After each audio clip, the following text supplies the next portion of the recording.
Hey guys, what's up? Today I will be talking about the Dawn of the Dead remake, and of course, this is the unrated director's cut, loaded with good special features, especially the deleted scenes. By the way, you want some more blood and gore and zombie action? Definitely check out the deleted scenes. Um, wow, close to 2 hours in this movie, man. And when I first heard about this remake, I was like, I had doubts about it. I didn't see it in the movie theaters. So when it hit the home market release, that's when I knew the power of this fucking remake. And I was like, damn, this movie is like, if you're like a horror fan or just a guy that's like to sit down and watch a horror movie and you want everything that you like, you got some tits and ass in this movie, like one nudity scene and one nude scene when the credits roll up. But blood and go wise, man, yo, you gotta have a field day with this movie, man. And like the original, let me just say that also the remake, not only that we have action, good drama, good interaction with the people, but it was pretty the sense of humor mainly like in the original movie of Dawn of the Dead. The sense of humor is also attacked in the remake too. And what I like about this remake, they make it their own while keeping a little bit of the same concept from the original story, but mainly they make it this remake their own, and this is what makes a good horror remake is when you take some concept but also make a lot of your stuff your own. That's why, to me, like My Bloody Valentine was good, the remake. To me, that's why this latest remake, Silent Night, was good because they made it their own. Piranha, same thing. The Piranha remake, the first one, that's why it was good. They take a little bit of the same concept, but all around mostly they made it most of it their own. You know, and that's what, to me, is a key factor in a horror remake. Dawn of the Dead is one of those good horror remakes. And you got this woman, right, who's like a nurse. She gone back home, living a happy life. And I'm so sorry, I don't know why this fucking radiator is always fucking on when I'm ready to do a YouTube video blog. It's getting ridiculous. It's worse than my phone's ringing in the back. Um, Please forgive me, guys. I hate when I do reviews that you got radiator noises and shit like that. Or somebody might knock on the door and bother me. Anyway, you got the nurse. He goes back. Everything's like all happy and shit. Then her man became a zombie. She on the run, and when she's outside, the whole suburban area getting affected with the zombie virus. Everybody's dying. People get eaten up. Fires coming out. Cars crash into another car, and then the lady crashed her car because one of the MTA, like the bus driver, excuse me, trying to get into the car, and accidentally the lady hit the car in the rail post. Like, no, I think it was a tree, my mistake. And she comes out and she saw Ving Rhames' character, and she saw other characters too, like few survivors. They go in the mall and they fight over. They see zombies. They fight over some zombies. They got into the mall. They face these two security guards, and the security guard want to own the mall for themselves, but kind of like held them hostage a little bit, or still one of those security guards let them out, and now they got the power to like, hey, we're gonna run this mall too, like control yourself. We come in peace, pretty much. And for a while, the two security guards like over hyper, like in a way, they put them in a holding cell to cool them down, pretty much. And then later on, they got out because they all gotta work together. Meanwhile, you got another new cast of characters driving a truck, and they end up going inside the mall. And you got one of the survivors, and that when they came, new survivors that came in the mall, the fat lady, she was bitten by the zombie, and she turned to the zombie, and then the nurse woman stabbed this fat zombie woman with a staff, like a little small poke knife, like, and killed her. And and then the nurse start finding out that people become a zombie when you become affected by getting bit, and when they find that out, they realize, okay, the zombies could die and stuff. And then you get some interaction with the characters, how just like the original Dawn of the Dead, how they run around the mall, start enjoying themselves, find some time to kill time, spend time. While a very main character, he spends time like playing chess or looking across the street because there's another survivor across the street who owns the gun store, and that they're like communicating with this guy named Andy back and forth. Later on in the movie, they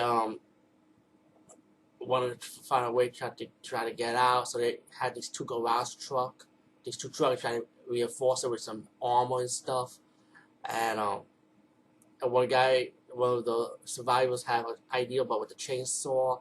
He put it inside the truck with the lines, which I felt like was really cool. While Andy from across the street told the main character he's kind of hungry, so they want to send the dog out to deliver the food, right? And this stupid girl, one of the female survivors, didn't want the dog to go, but the dog went. And the funny thing is, this is like to me one stupid moment in this movie was that moment. It was like, if the dog actually walk out across the street to give the guy food, right? But the zombies don't want to eat the dog. So that's kind of weird, man. I don't know why. That's because you think the zombies will eat anybody. So I don't know. If you could explain that scene to me, please explain it. Because it still got me like dumbfounded. Like, maybe the dog had bad body odor. Even zombies don't want to touch it. Anyway, the dog went inside the little hole thing in the door to go inside and give the food to Andy. But the zombie used that little hole in the door to go in it. And they had, because before, when the door was about to close, they went inside anyway. And they attacked Andy, pretty obvious. When he was talking to walkie-talkie with Ving Rhames' character, saying they've been bit. And maybe they didn't want to tell him that you're going to be a zombie, because they didn't want to, like, hurt him, hurt his feelings in a way. So the stupid girl that owns that dog now decided, I'm going to take the truck and go across the street. And the other survivors on the rooftop was wondering, idiot, pretty much, like, okay, we got to go save the girl now. They got into the gun store, get some ammunition, excuse me, supplies for gun bullets. Sorry about my speech. And they were able to get some ammunition. My speech sucks, man. I'm sorry, guys. But they got some bullets, some guns, and they saw Andy as a zombie. They kill him. They save the girl. They got back to the mall, and they trying to, like, fight with the zombies that's chasing them in the sewer. And the zombies finally break into the mall now. And the other survivors say, we gotta go in this truck. We gotta go outside and go to the boat, because on one of the scenes, the guy mentioned, if you want to get out of it, you can just take my boat. As he was joking around, they figured that was a good idea. So anyway, they got into the truck and got out the mall. There was a whole bunch of fucking zombies. CJ, I love CJ, man, but I was mad when he died in this movie, man. Because he was, like, actually my favorite character. Like, I like all the characters in this movie, actually. To me, I feel like all the actors was actually likable, in my opinion. Even the ones that don't hardly talk much, they were likable too. So that's why that's why I like this remake. It was like, to me, it was perfect in a way from beginning to end, But besides that, CJ took a propane like the tank and shoot it, and there was a big explosion. All the zombies pretty much died out in front. And was able to make a pathway to drive the truck. The gay guy had a chainsaw. He had to kill one of the zombies that was hanging onto the truck. And by accidentally, he killed the slutty girl. And accidentally, like, bus saw her up, and the second truck just tilted. The other guy, who owns the boat, he didn't want to save Ving Rhames' character, so he walked out. But then he ended up getting bit by a zombie. He was pretty much the asshole of the movie. And then a few of the survivors on the bus walked out while the nurse comes in and shoot the asshole and shoot the other zombie, and they all run to the first truck. They driving off, and they finally got to the boat and dock. And one of the love interests for the nurse in the movie, he ended up being bit anyway. So he told her I had to stay behind. And then the rest of them got on the boat while they sail off. And while they sailed off, the guy decided to kill himself, so he was turned into a zombie. So while they sailed on the boat, the young guy, one of the young security guard that survived, he found a video camera that the guy that owned the boat left. And that's when you see credits start rolling up. And then you start taking video footage, like, the survivors on the boat now. And when they head to the island, guess what? It wasn't safe as they thought they were, and that's when the zombies start coming out. So you don't know whether they're dead or not, but pretty obvious the movie presumes they are dead anyway. So, like in the original, they escaped from a helicopter. In this one, they escaped from the boat. But I say they dead anyway. But I like how the credits roll up, and you see some images of the zombies and stuff. This remake was excellent, man. Fuck it. This Dawn of the Dead remake was wonderful.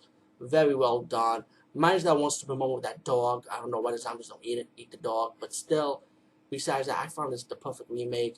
And the unrated director's cut, I can sit through it from beginning to end. It didn't affect me at all. So I want to say thanks to Zack Snyder for releasing this version. And I mean, I really appreciate. I like when the director releases a home market version, and they're like, you know what, we're gonna release it with everything, these scenes, how we really wanted to do, like the director's cut version, and with good special features for the fans. And I love Zack Snyder. I love when he do stuff like that. I know for his home market release, he always do that for his DVDs, and that I pay respect to. So I hope people like Eli Roth and Quentin Tarantino pay attention and start showing your respect to your fans. I mean, when your fans are loyal to your movies, please release the movie in home market like uncut or with deleted scenes and stuff. That's how you really want it to be for the home market release, because what they can't show in the theaters and when they're having the home market release, they really don't want to really release too much material. You know what I'm saying? And that goes same thing for fucking Christopher Nolan too. You too, Christopher Nolan. Fuck you. You know, there's a lot of fans that support your movie because you're a good director.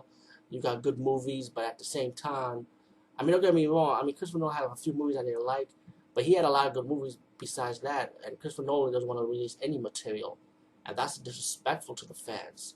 You know, so I hope those three directors I mentioned pay more attention to your fans when you release your stuff at home market and start showing your true vision.